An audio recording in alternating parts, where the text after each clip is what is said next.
Here at the top of the hour. We'll take a few minutes to let all the attendees get logged into this webinar, and then we'll kick it off here a few minutes after the hour.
Give everybody a minute or two more. We're close to 100 attendees logged in so far.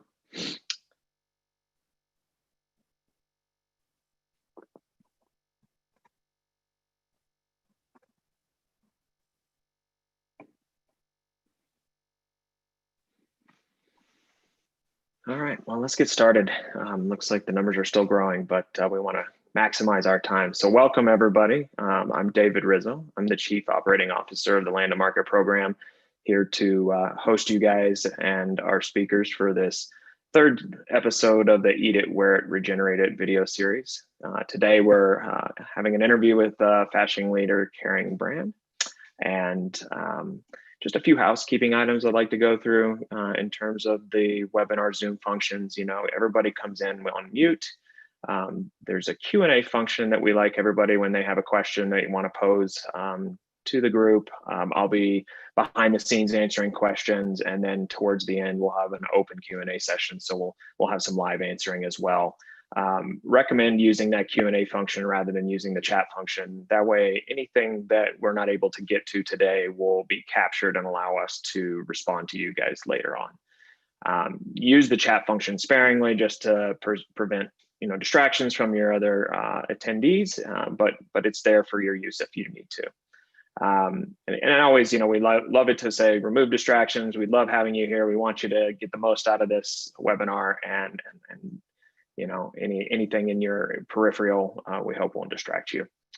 That said, I'd love to introduce our two speakers in the interview today. We have Yoann Regent, who's the Sustainable Sourcing, Biodiversity, and Animal Welfare Specialist with the Kering Group, and our very own Chris Kirsten, our Chief Commercial Officer of the Land to Market Program. I'll let you guys take it from here. Enjoy.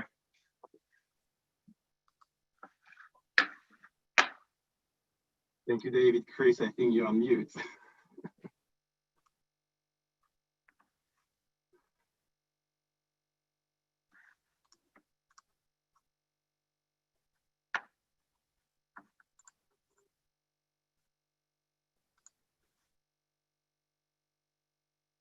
Yes. There we go. So David and Bobby, I'm not sure why, but it said the host had muted me and would not let me unmute myself. So yeah, we'll try not to have that happen again. But anyway, yeah, this is great. So happy to have you here, Yoann. So we're here with Yoann Regent today from Kering Brand, and we're going to talk a little bit about how regenerative sourcing is working in apparel and particularly luxury fashion. For those of you that aren't familiar, the Savory Institute has developed a regenerative measurement protocol called ecological outcome verification. And we had this big idea that we could go and measure outcomes for ecosystem services on the ground. So real empirical outcomes at the farm level, and scale this globally. So we've been working on this for the better part of close to 7 or 8 years now. A lot of that was internal, developing this protocol. But for us, we believe, this regenerative term is kind of finally coming into its own. We believe that regenerative means just that the environment is improving, which means to really capture that, we need to be measuring it. So this notion of that's becoming more popular of equating practices with outcomes is not enough, that we really can get higher resolution data and we can scale it. Does it have some challenges baked into that? Of course, but we really think the technology is there and that society is really ready for that level of information. And so we took on the hard task of saying, let's do that and let's develop that. We're also big believers in the old adage of what gets measured gets managed.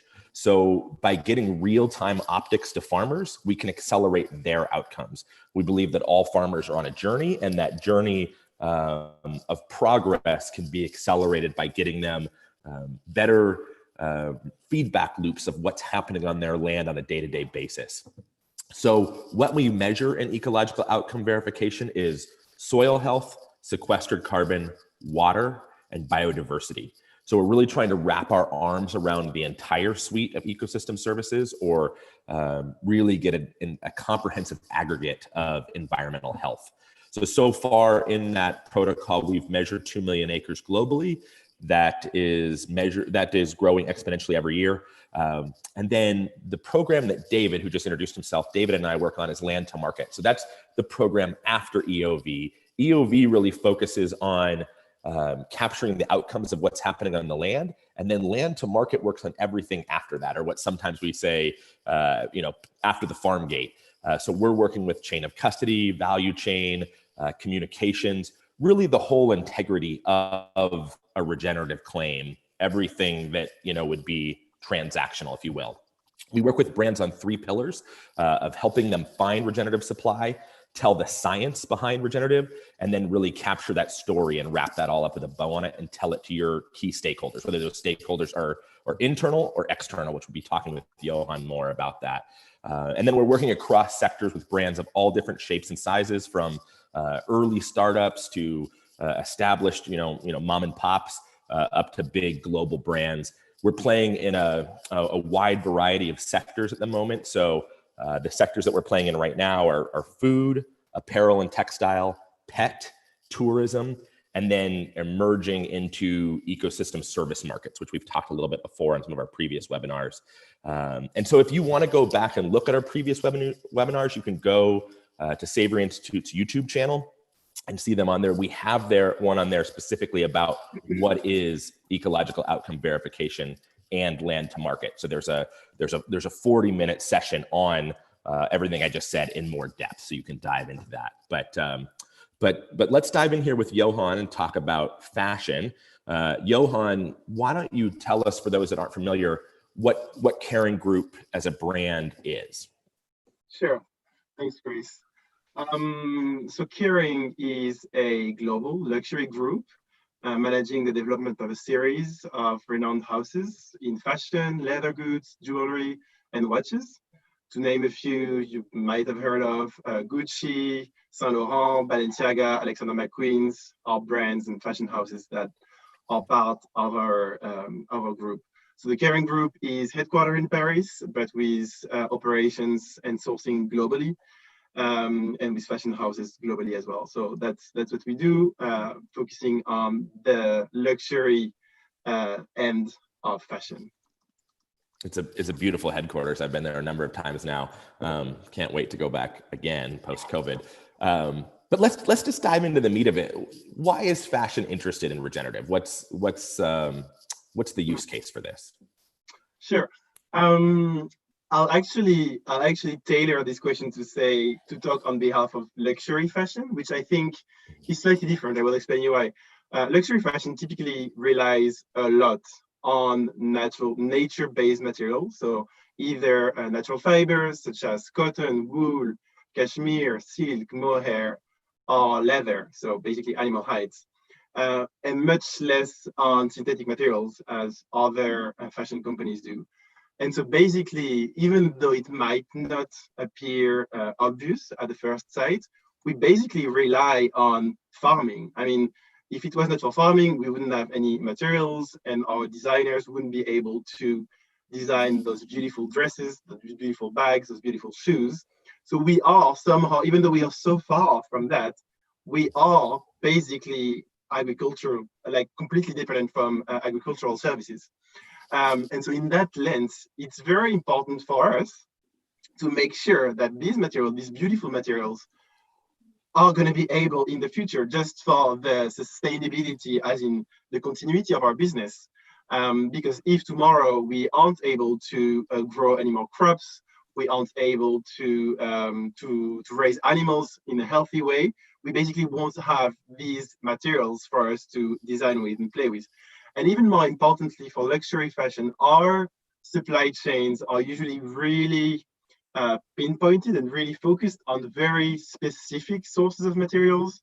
If I take the example of cashmere, for instance, it's basically coming from very few countries, and mostly Mongolia, in very specific environments. And you need to make sure that you preserve and regenerate these environments. Otherwise, you won't have your raw materials anymore.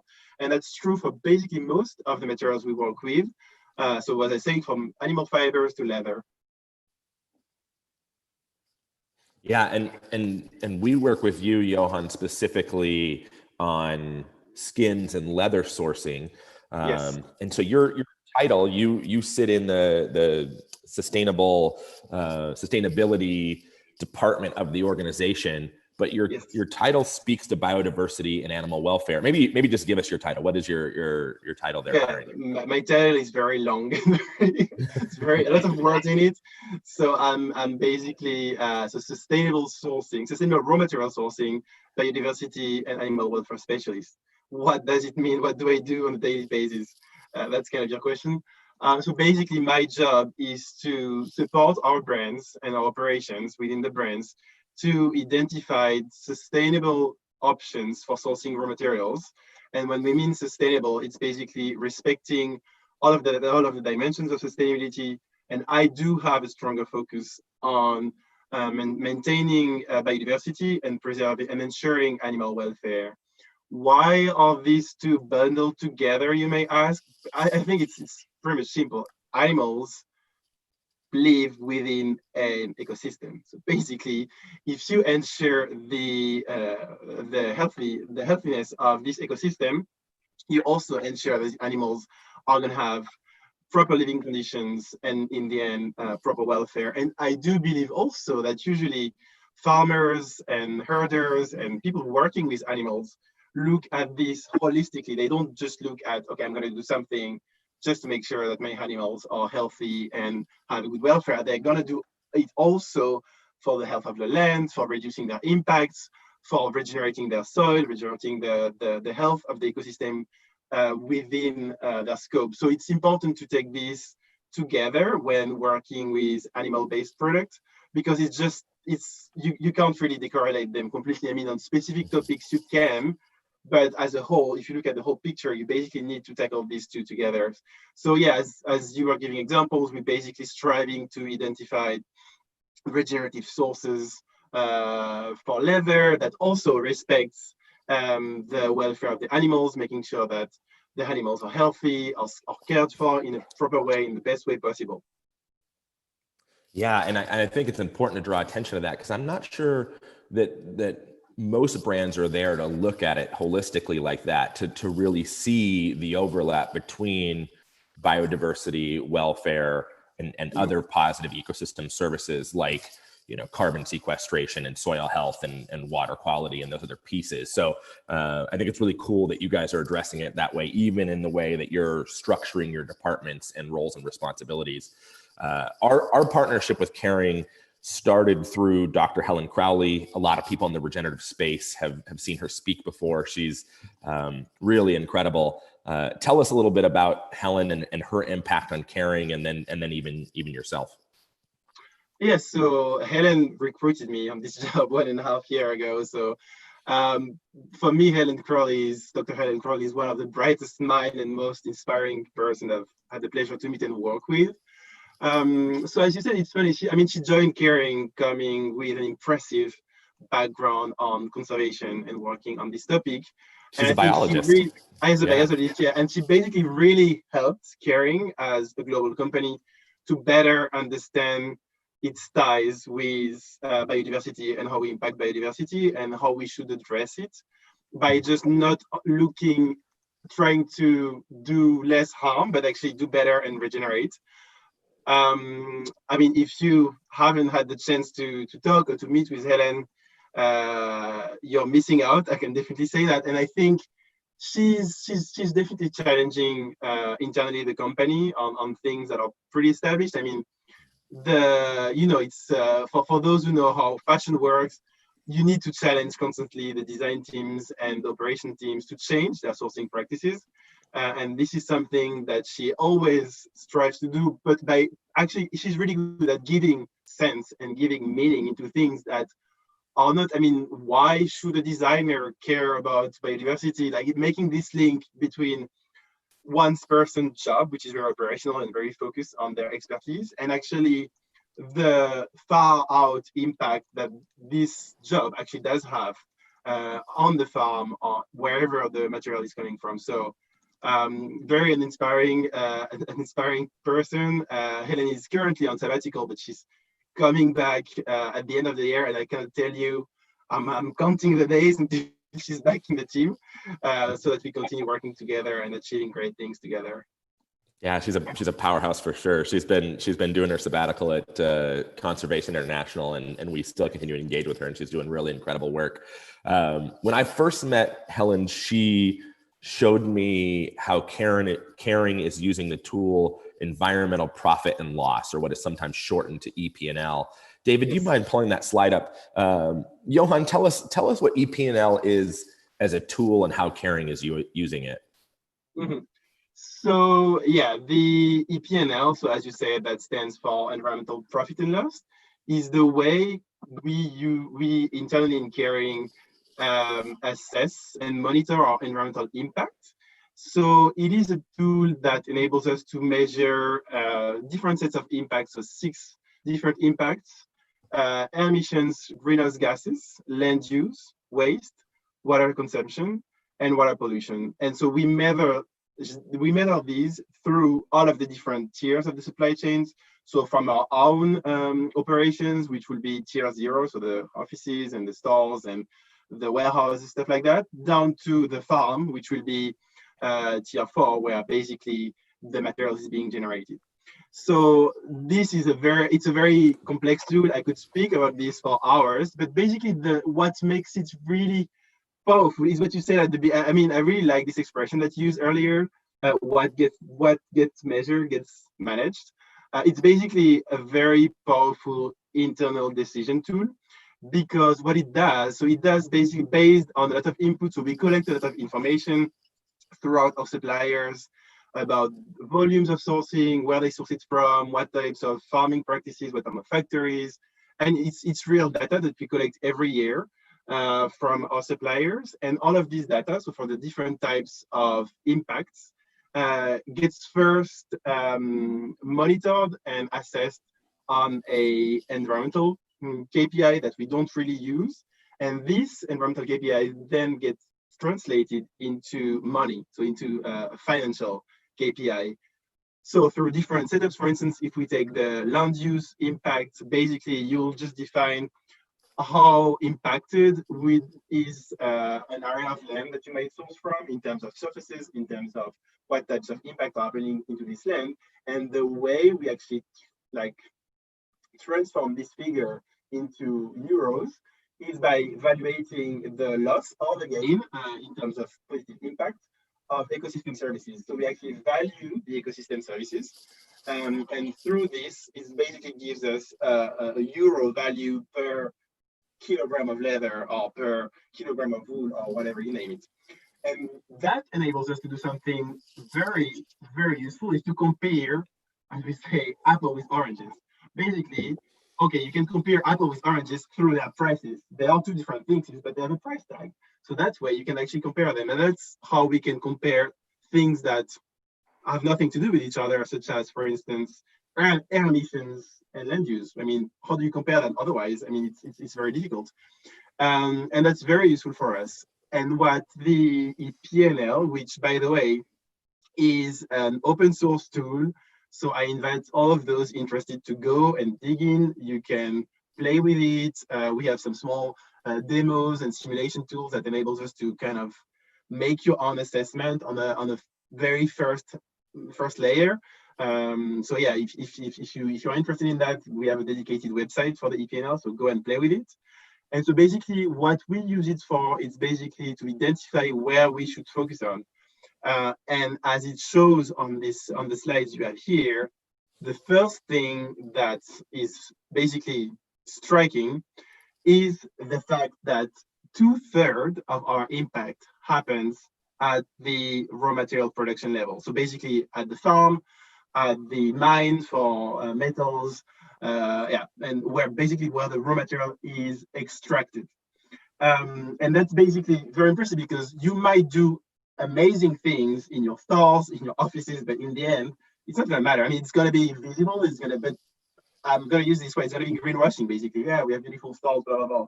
Yeah, but all of your impact is in your supply chain. So focus on that. So that's the first thing. And the second thing, it also enables us to see that things like land use is actually the biggest impact, coming second with greenhouse gas emissions and water. So, and it's funny because it's exactly the things you mentioned, Chris, when speaking about what you guys are doing and what regenerative farming is all about, is looking at these 4 components all together. I mean, adding soil health that we cover through the land use proxy. And so it basically kind of confirms the thing that you are doing the right thing. You are looking at the things that matter. And for us, where we should focus on. So this is basically why my job exists, I would say, to focus on raw material extraction. And then if you go on our interactive EPNL tool and platform, you will be able to say it also tells us in which country we should focus on, because we will have this information. So for instance, for leather, it might make sense to focus on countries such as South Africa, where we source lamb leather, because maybe it's not the country we source the most from, but the environmental impact is the biggest because the land is very prone to desertification, and there are a lot of parameters that make it maybe more important in terms of environmental impact that, let's say, France or Italy, where the environmental risks of sourcing from there is lower. So yeah, I'm gonna stop talking because I could speak about this for hours. It's such a cool tool, and I remember the first time I saw this, it was actually Helen was showing it. We were together at a think tank in Milan on a different apparel project, and this blend of, and I'm just gonna preface this that some of this is going to be, kind of sustainability language, the way that a business might approach it. So if we're throwing too much alphabet soup, please stop us in the chat and say so. We try to market these as kind of a business to business thing, but of course we have tons of people coming on these webinars from different sectors. So we want this to be approachable for everybody. So if something doesn't make sense and you're seeing that in the chat, David, let us know. But this tool is environmental profit and loss. I saw some questions about reiterating that. And if you're on the phone, we were just looking at a slide that showed a breakdown of Kering's impact per these different both environmental sectors. So again, like you said, like water and land use, and then also at what stage of production. And I remember the first time I saw this, I was blown away because you're using what sometimes is called a life cycle assessment approach plus a true cost accounting approach. And true cost accounting is really interesting because it's brands recognizing, hey, we're going to have to pay more of the externalities or the cost to society as time goes on. We're going to be held accountable for what happens in our value chain. So why don't we start making decisions today that cost society less to clean up? So an example to that might be, a tannery that's dumping effluent into a river. Okay, somebody cleans that up or it does environmental damage. Both of those have a cost to society, and we as a brand are going to be held responsible to make better decisions in that value chain. Whether this is fair or not is a different debate about whether or not brands should be responsible for their entire scope 3 is what it's called, of their value chain, whether they have visibility of it or not. That's a whole other webinar. But I think most brands are starting to recognize, the society is really going to start holding them accountable. And so this LCA approach, or this environmental profit and loss, is about putting some metric to that, some financial costs. And, you know, sometimes you have to squint a little bit to get there to go, what would this really cost to clean up, or what's the environmental cost or the damage? I've worked with Helen a lot on trying to put numbers to this, and there's debate about that too. Should we be putting numbers to it?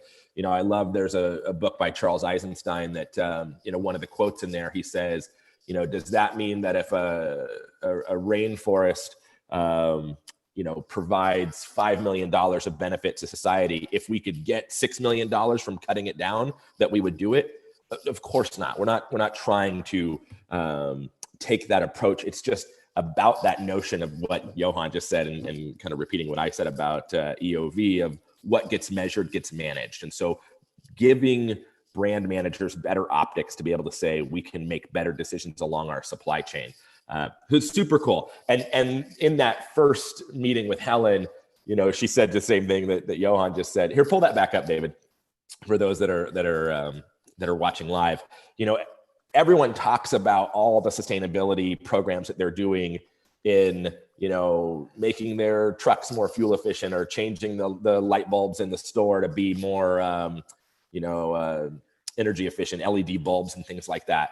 But the reality, when you look at the value chain, is that most of that impact is happening at the farm level or at first stage processing. And so that really gives the brand an opportunity to shift their focus. And, you know, Helen was really candid about it when she first shared this. She goes, we don't know anything about farms. We don't know anything about what's happening on farms, you know, nor does anyone expect brands to know what's happening on farms. So it started this long journey to say, we really have to reach further back in the supply chain if we're going to get this right. We really have to approach that first stage processing and what's happening there, which is really part of long, dark, amorphous supply chains that most people don't have visibility of. We've got to kind of pull back the curtain there and figure this stuff out. And so I was bold enough to ask Helen in this meeting. I said, could tier 4 be a positive number? Knowing the work that we've done in regenerative, I said, of course, this is all negative numbers. You know, are you set up for that to be a positive number? Because nature works in positive. It creates abundance. It creates, everything in nature positively contributes back to the system. It's only when human constructs where we get reductionist that we're extractive and we don't put back as much or more than we took out.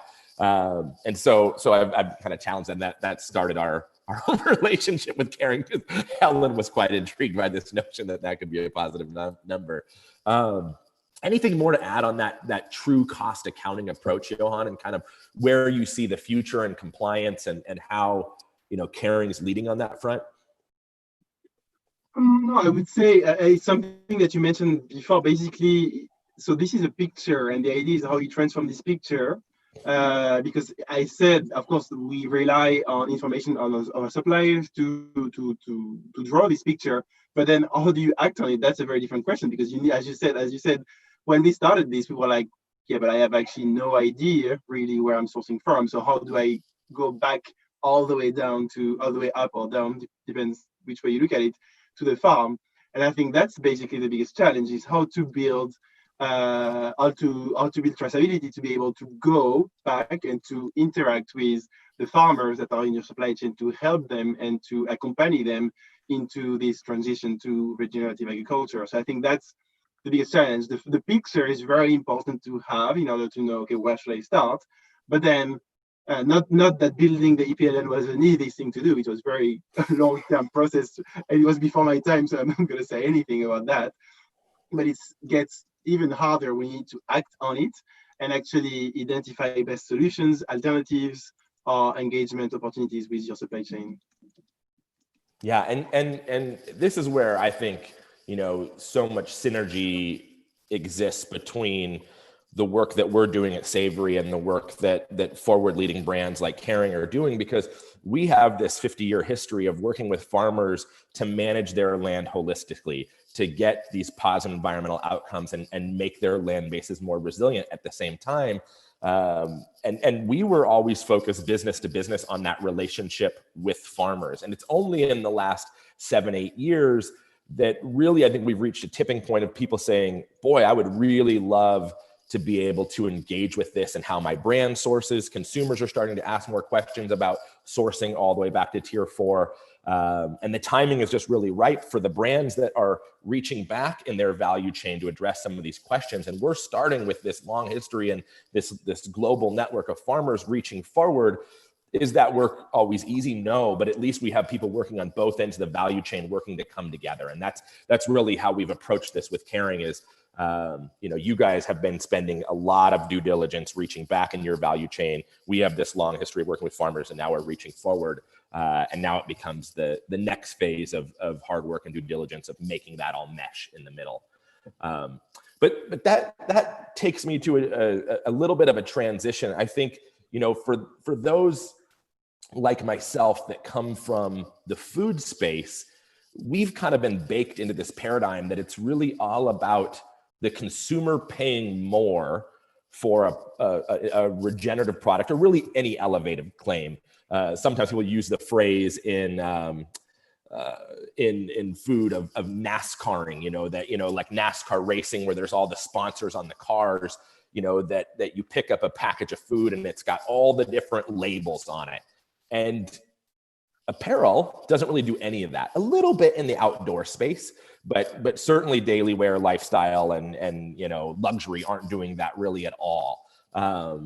So tell us a little bit about that, Yoann, how Kering is approaching that this in apparel, it isn't really as much of a consumer play. And if it is, it's very much not in your face, which for some sectors, that's very different. And I don't know that you're really expecting the consumer at this point to do anything different with that information. So what's the ROI? I mean, to get down to brass tacks, why does Kering see the value in this? And what role does the consumer play? You guys are such a leader on environmental and social issues. Give us a little bit more depth to that.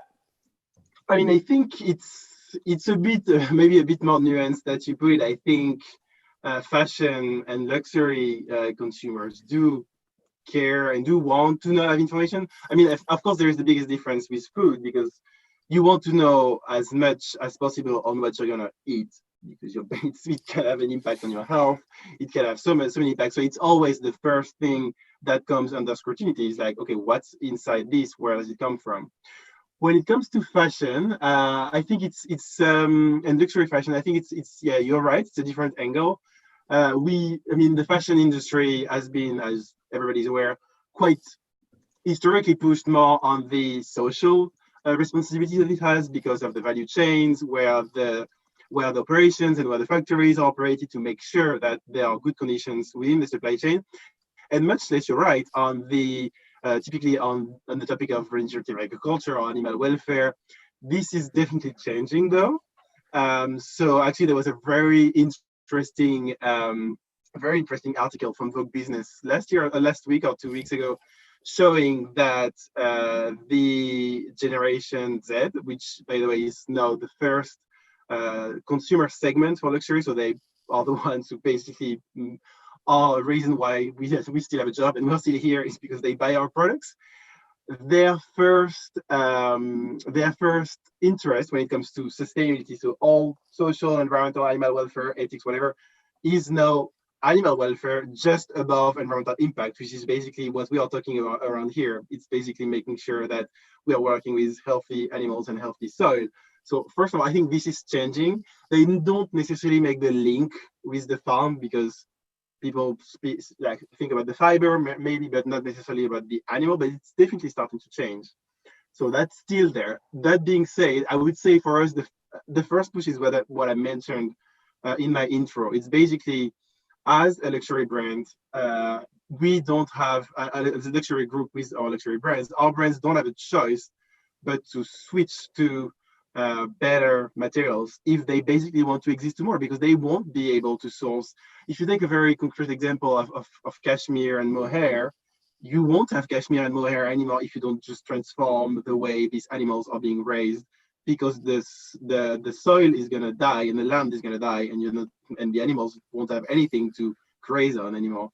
And on leather, you can basically have the same approach. You need to protect the land in order to protect the animals and in order to protect the materials. So I think for us, the return on the investment is really on making sure that our niche supply chain are still there tomorrow and ensuring business continuity. And then, of course, answering also to customer expectations who are raising up. Yeah, and you know, you mentioned that notion of holding on to these precious mediums, you know, to things like mohair and cashmere and wool and leather, and that there's so much scrutiny and kind of misinformation and confusion around those, you know, ingredients, if you will, or raw materials.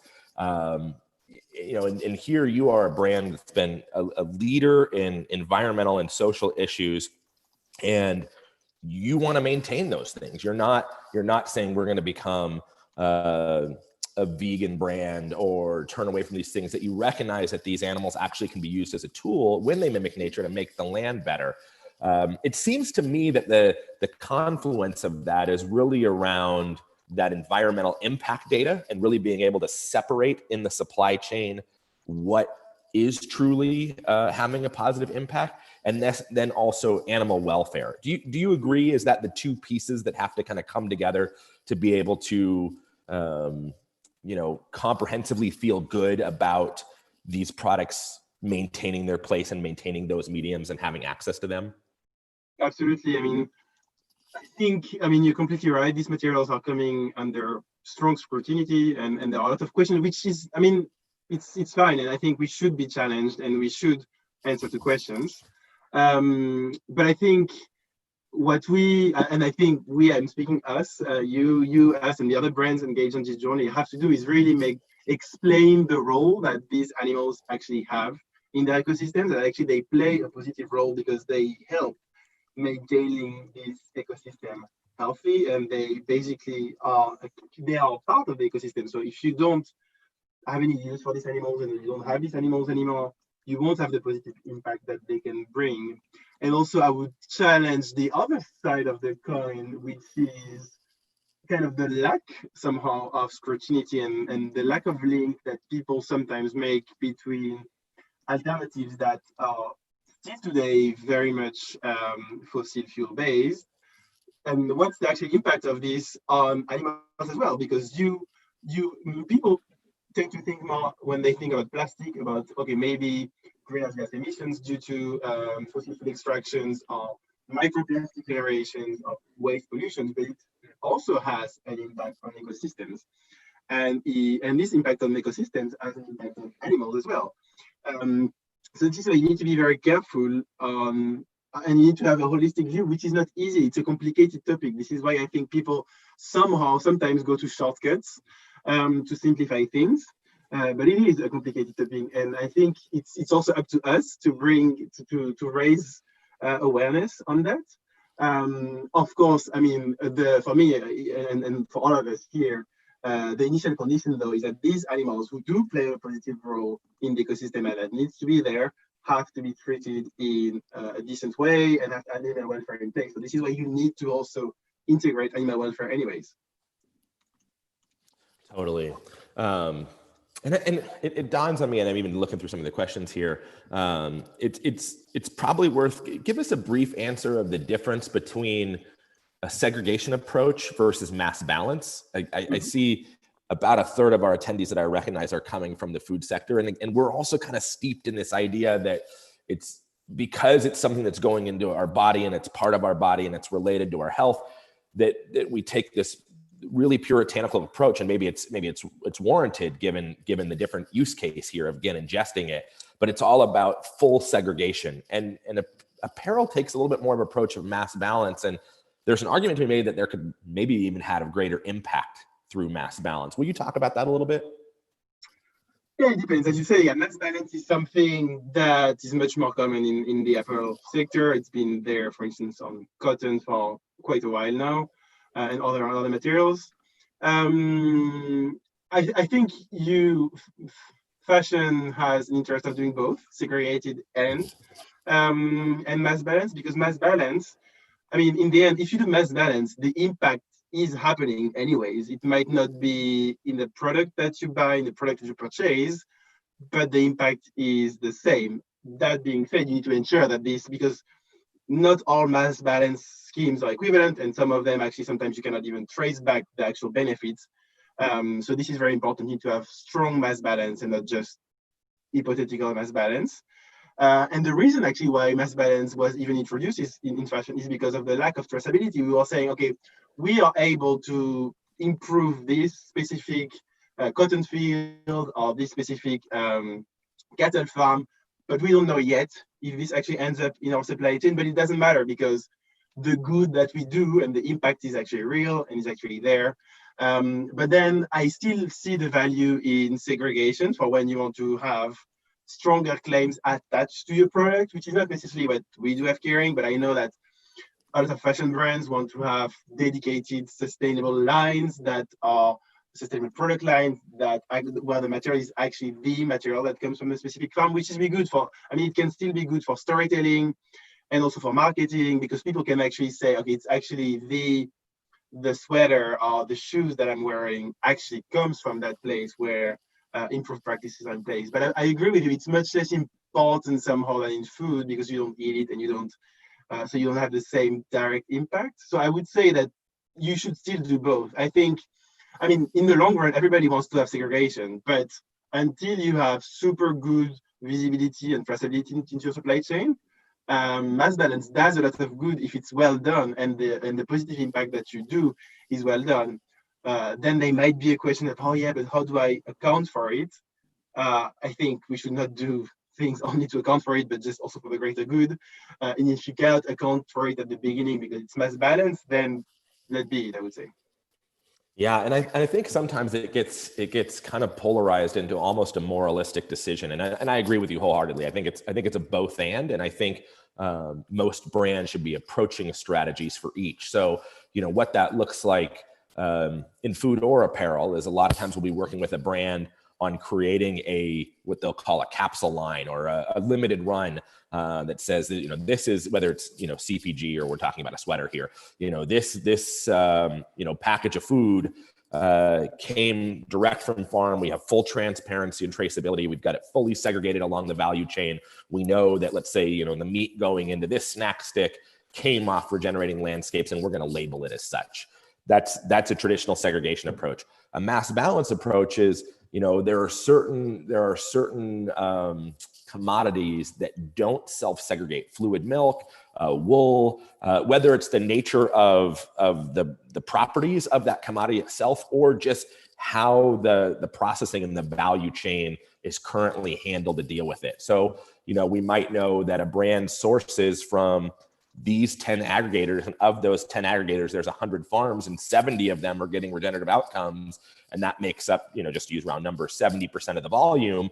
Well, then, okay, we know 70% is regenerative. Can we pull it apart? No, but we can do both. We can create a segregated capsule line that goes to consumers to say, this is what we're showing is possible with full segregation, but we're not limiting ourselves to that impact. We're going to go and take a mass balance approach as well and say, at the same time, we know that 70% of our total supply is also regenerative, and we've done the work and the due diligence to make that happen. So I think when you kind of get people in both camps, kind of firing arrows at each other, we're not actually driving change and shifting the paradigm, that really both are part of the solution. And sometimes we get so hung up on segregation that these capsule lines or these limited runs are really so small in the impact. And yes, it's great that we can prove the case that it can be done. In my mind, it's really more about the value chain, that we could prove the case that it could be done, but the actual environmental impact gets limited in that approach. So just wanted to point out that that's a possibility. And that's a good transition into,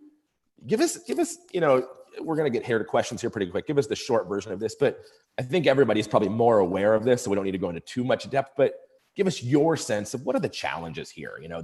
There's nothing about this that has an easy button or a magic wand. So, what are some of the things that need to be overcome to make this more tangible for all brands?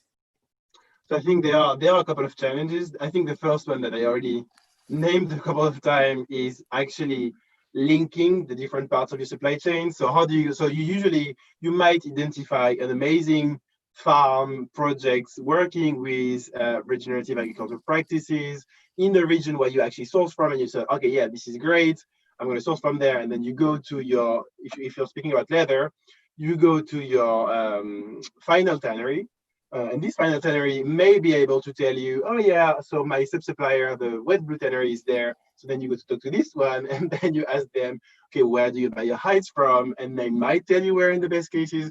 And then maybe you are lucky enough that these two blocks kind of connect, but very often it just goes like this. And the challenge is, okay, how do I do the link and how do I build this link? Because you need to understand that it's not always easy for your suppliers to just change their supply chain just on demand. So you need it's basically nobody likes. I mean, some people are better than others at change, but nobody really likes it. And so you need to accompany them, and it's a long-term process.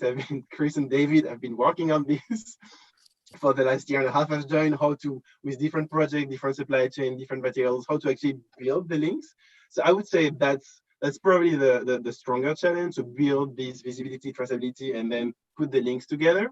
The second one, more internally, is making the case for regenerative agriculture. So basically, you need to explain, even before you go to your supplier, you need to explain internally to your design teams, to your operation teams, your sourcing managers, why you want them to even bother changing. And that's basically education, internal stakeholder engagement, and really explaining them, okay, there is value for it. There is value for you. What's in it for you in the long term? So you need to come with basically tailoring your speech to your stakeholders. And the last thing that I would say is probably on scaling this up. So basically, if you manage to set up a project, that's fine. But if you want to have this segregated approach, it's exactly what you said. It might work at a very niche level. So you will have this small supply chain that works and it's fine, but how do I go from basically having one product line or one farm that supplies into regenerative agriculture to 100% of my supply? How do I do this gap? I think this is a challenge in all commodities. Anytime you want to implement a more sustainable option for sourcing, it's always the case. But I think since regenerative is still very new in fashion, it's even more of a challenge.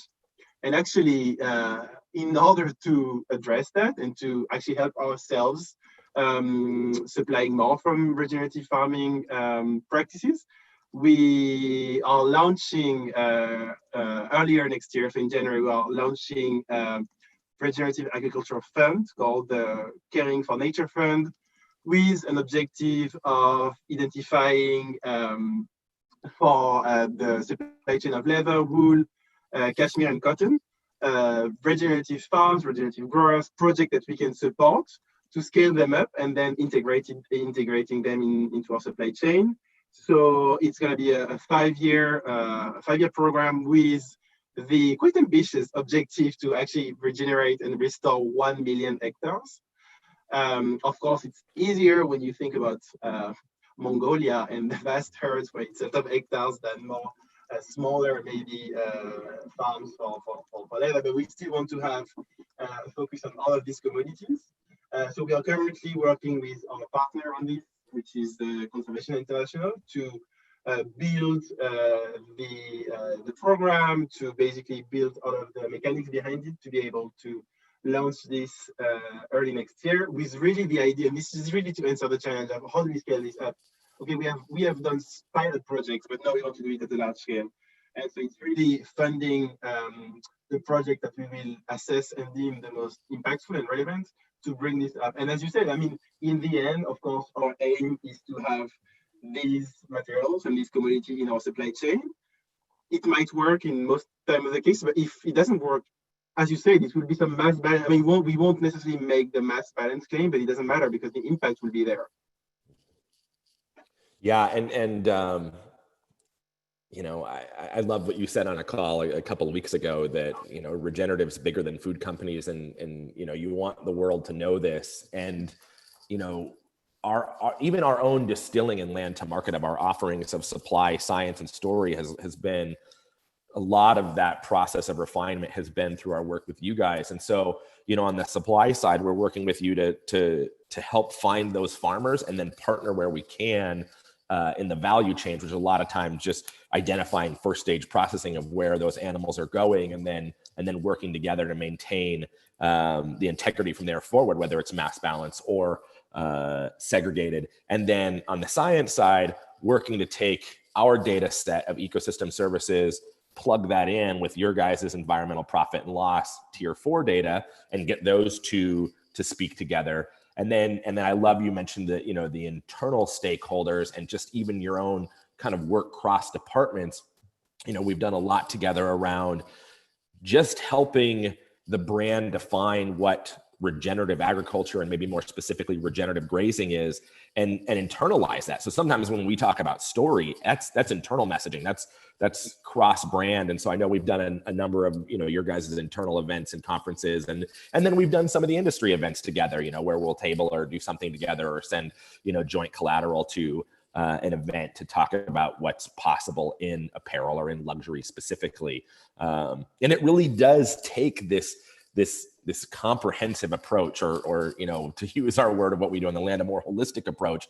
Then I get a little nervous when we talk to brands sometimes, and it's the expectation that there's going to be the turnkey solution or the easy button, or that this is going to happen inside of 12 months. These are long runways, but what I'm sensing from you and the culture at Kering is that you still see the value in those long runways, that even though, that we, not to get to John F. Kennedy here, but we do it because it's hard, that's where we're going to get the greatest value. Would you agree with that? Right. Yes, I I absolutely agree with you. I mean, and I would add on that the challenge is also bring this issue and making this issue more visible to the ones that don't see it yet. I talk to a lot of my peers who, it's not because they are stupid or whatever, it's just because they haven't heard of it yet, or they don't really see the value for them. And also because as sustainability professional, we have so many things to deal with anyway on a daily basis, so they have to make priorities. But I think one of the key challenges also, and the key things that needs to be addressed if you want to really scale up regenerative agriculture, is on collaboration between companies from the same industry to work together, because we might, and actually the leather is a very good example, is that typically if I take, I'm going to do some name dropping here because we are both members of Savory, but whatever co-leather that Timberland might be interested in sourcing from regenerative agriculture doesn't necessarily have the same quality, feel, touch, and price characteristics as a Gucci, let's say.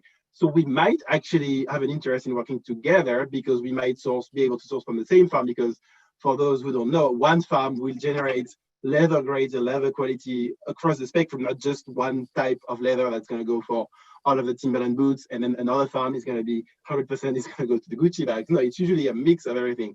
So it's why it's also important to collaborate, because you have more leverage actually to your supply chain, and then you can do actually better together and have a bigger impact. So I think there's two things. You need to make sure that your peers are also aware of the benefits for them, and then trying to see how you can collaborate with them. So, it's something we are always keen on talking to not only other luxury players that we do quite often, but also like fast fashion, like H&M, or more like outdoors, like the VF Corporation and Timberland. It's in the end, you need to break these silos in order to have the biggest impact possible. Yeah, that's such a great point. So much of our focus right now is on whole animal and whole farm utility and really minimizing waste. And so, yes, we're trying to convene. Sometimes we call ourselves Match.com. We're not brokers of product. We're really trying to connect and bring all the right players to the table. And of course, that starts with both ends, of the value chain of the brand, and then all the way back to farm. But then sometimes it can be these intra-industry collaborations, and then what we call cross-sector collaborations. So, just like you said with another leather buyer, maybe there's different grades of leather coming off the farm. Sometimes there's different grades of leather coming off the same hide. What's along the spine is going to be tighter grain. Can we find somebody to use that dead stock or waste that's coming further down on the bellies? We don't want to do all this work and then have waste going out the back door. What a travesty that would be. And then we'll do cross-sector collaboration. So we've talked about this in some of the previous webinars, but a lot of times we'll bring together a meat buyer, a hide buyer, and a pet buyer together, because that's how the biology of the animal exists. So the organ meats end up going to the pet buyer. They get really nutrient-dense, high-quality product. The hide goes to a brand like Kering or one of their sub-brands. more specifically, and then the meat goes to a meat company. And now you can share that work without worrying about antitrust and things like that, of going further back in the supply chain and creating more of that transparency and traceability. So we're facilitating, convening a lot of those kind of relationships right now. But anyway, I think that's we got further than I thought we were going to get there, and time wise. So I'll be quiet here. Turn it over to David. What are some of the top burning questions you've seen? I've seen some of them had kind of a theme. So maybe yeah, I mean, there's a lot of questions here, and I know we're running up against the end of time. But one of the questions that I had to answer live, and I thought would be good for you guys to maybe tackle in these last 5 minutes is, what have you found to be the most effective approaches, tools, or resources to convince your internal stakeholders to integrate their regenerative sourcing principles into their day-to-day objectives? That's a good one. I think different approaches. I mean, today, very difficult to do, but actually bringing people to the farms or to the supply chain, because people are very detached from that. They don't really understand actually what are we talking about. I mean, not easy to do in these COVID times, but it's definitely something that is impactful, but that's also very resource intensive. Something that is, I think, that can be also very efficient is just making them actually meet people like Chris and David, having this internal workshop so they can ask their questions, and they can really, because sometimes when it comes from me, when it comes from the internal guy that is bothering them every day, it kind of loses value. So having the message coming from someone else, and someone that is recognized as an expert on the topic, an external expert, is going to have much more value. Making sure that you still build this link to their daily job. So for instance, if you take the example of designers, what I usually my angle is like, you love working with leather, cashmere, whatever, and basically making the link that this material that they love to work with so much is basically only has a limited lifetime if we don't do something about farming, because you won't be able to have these high quality materials anymore if you don't change. When it comes to your sourcing manager, it's going to be a different conversation, more talking about how you maybe can add supply chain continuity and help improve the relationship to supply chain. It's really like bringing experts and tailoring the message together. That's great. That's great. Thank you. I have one other maybe question I think that we can tackle, but maybe not in super detail, just because we have a couple minutes. And I think it's really great to answer this because it's coming from a farmer's perspective in South Africa who produces wool. And they operate within many of these attribute or quality streams of organic or responsible wool, and we're asking, how do we ensure that possible duplication between all the standards does not scare away potential participants? Yeah, I can take first crack at that one, David. So our belief, and bringing back to what I said at the beginning, is that there needs to be a voice for the land in the marketplace, and that currently doesn't exist. That's not, in these other programs of, welfare or organic certification, or, even if somebody's a B Corp or part of fair trade, there was always this kind of inferred positive environmental outcome, but it was never measured, and certainly wasn't measured empirically and trended year over year. We think that given the scope of the challenges that humanity is facing around climate change and world hunger and water insecurity and struggling rural economies, we need this voice for the land in the marketplace. And so we have really, kind of put our cell boundary, if you will, or our scope of work around that. Do we think that all of these other programs, many of which that have a longer tenure than us, have value in the marketplace? Of course, but the goal is to prevent that duplication. And we are not trying to be all things to all people. We are trying to stay very focused on that specific piece, and then have a modular approach to what other elevated claims make sense for the market. So if it's a market that's looking for organic, regenerative and organic can go hand in hand. If they're looking for welfare issues for both animals or people, they can go hand in hand. So we're staying really focused on that environmental impact piece. And of course, we want to make this easier for farmers. We have a core belief. Most of our senior leadership team comes from a farming background. And this notion of farmers having to prove their innocence is really off-putting to us. So we're trying to create all the opportunities possible for allow those farms that are getting these positive outcomes to really be able to position themselves in new ways and to create new value streams for their farms that didn't necessarily exist before. Yoann, anything to add to that? No, I would say I think this is a very, very valid point that is brought up. That I think there tends to be a over multiplication of standard certification. I think I do think that these have to be more collaborative so that you don't put the burden on the farmers. As you said, some then might be specific, but if we speak about wool, I think this is where we as an industry also need to challenge the likes of textile exchange to maybe be more inclusive. Actually, if they could add an element of regenerative agriculture into RWS, then I would say I would be happy. But I think this is also why, at least at Kering, we do work. So we have our own material standards, but we do have a clear equivalence table to other standards. So basically saying, if you're certified by this specific certification, we are not going to ask you to actually being audited against our internal standards, because that we don't, I mean, the standard in hand is just a piece of paper. What really matters is the practices. So I think I do see that this is a challenge, especially on the fibers market, but I think this is something that has to be worked collectively on so that there are better alignment between these standards and better integrations. But I do see the point, of course, of Chris saying that their program is so specific and EOV is very specific to something that doesn't exist yet anywhere else, that it does have a value by its own.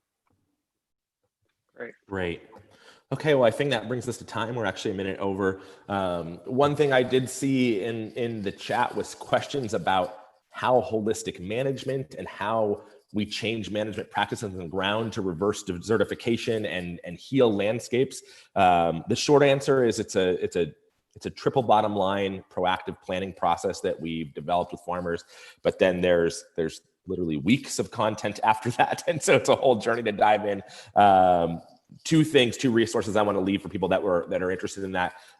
Go to savory.global, our website. You can dive in. You can see if there's a hub in your region. We have these centers of innovation that work directly with farmers in their region. They put on classes, things like that. You can engage with your local hub. We also have Alan Savory's TED Talk is all about the concepts of regenerative grazing. It's now one of the 70 most watched TED Talks of all time. I forget how many millions of views it has at this point, but Google that and check that out. And then again, go back to our YouTube page. We've got other talks on regenerative grazing, what it is, how it works, and gets into a little bit more of the mechanics of that. But yeah, just wanted to point that out since I saw a few people ask that question. That's kind of a different topic than what we were covering today. But anyway, thank you everybody for your time. Thank you so much, Yoann. I love the work that we're doing together, and I'm excited to continue down this path with you guys and Kering. Thank you. Thank you guys for having me. All right, everybody. We'll talk again soon. We'll have another webinar next month. All right, bye.